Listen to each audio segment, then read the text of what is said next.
it keeps getting bigger, you know, and I guess the stakes are bigger. So, you know, I'm just gonna keep moving forward and you know, get that title shot. You talk about that title shot. Obviously, the division right now, it's kind of a mess with the interim champ and GSP. What are your thoughts on where the division is, and do you think the winner of this fight should be getting a title shot? You know, it's there's a lot of kind of unsures right now. You know, I'm real focused on Martin Kampmann Friday night, so I really haven't looked past that at all. I mean, there's a lot of speculation and stuff, but you know, at the end of the day, you got to think you do your job, and that's win. So win this fight in convincingly fashion and prove that I'm a contender for this title. You've always been kind of a blue collar, like, hey, I'll just fight, whatever, and do it. But as you start making your way through your career, I mean, does that change at all? Where you start saying, maybe I do need to make some noise, maybe I need to call some people out or tell people where I belong in the division?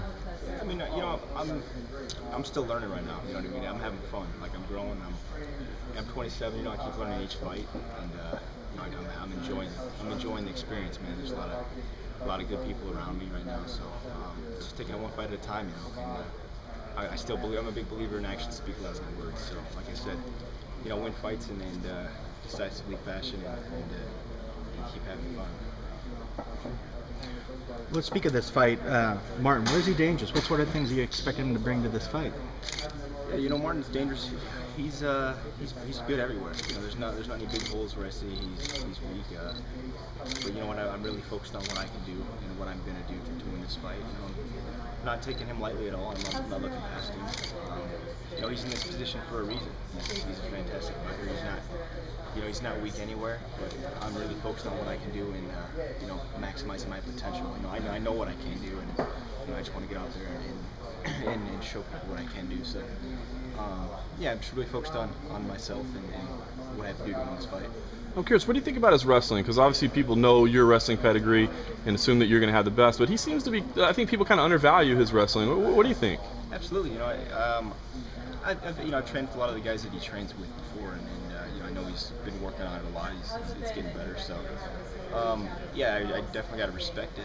But you know, it's a fight. It's unpredictable. You know, and no one's real sure what's going to happen. But yeah, like I said, I respect him and his skills, but I'm real focused on what I'm going to do and what I have to do to win this fight. Who are some of the guys who've been working in this camp to prepare for this one? You know, I flew a good friend of mine, Chris Wilson, up from Brazil. He's been a huge help for me. You know, he's a great coach, and he's the same size as Martin. Fantastic kickboxer as well. He's been a big help for me. My Muay Thai coach, Rafael Cordero, has been huge. You know, we've been sparring with a lot of tall, similar styles of Martin.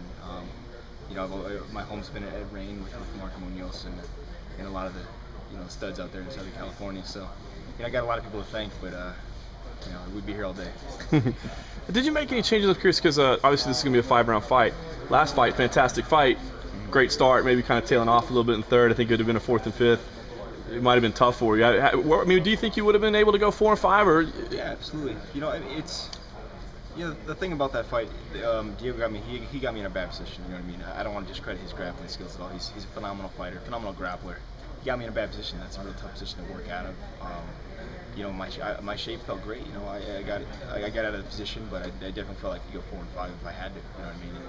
So it was less of a cardio issue than just what he did in the fight, basically. Granted, you know, people ask me, there's a difference between getting tired and gassing. Like, if you're gassing, it's some sort of preparation thing you did wrong. If you get tired, you're doing work and you're trying to finish a fight. I mean, you know, when you fight somebody like Diego, who's tough and he comes at you for 15 minutes, you're gonna get tired. There's a few things you can guarantee going into a fight. You know, you're gonna get hit, you're gonna get tired. So, you know, I know, and I'm also a guy too. I know if I have to, I can always step up to the occasion, and you know, you can always do more than you think you can. So, you know, 4 and 5 rounds, it's not fun. We do it in training all the time. So, you know, now we have that opportunity to do it out here on Friday night, and you know, I'm excited to show I can.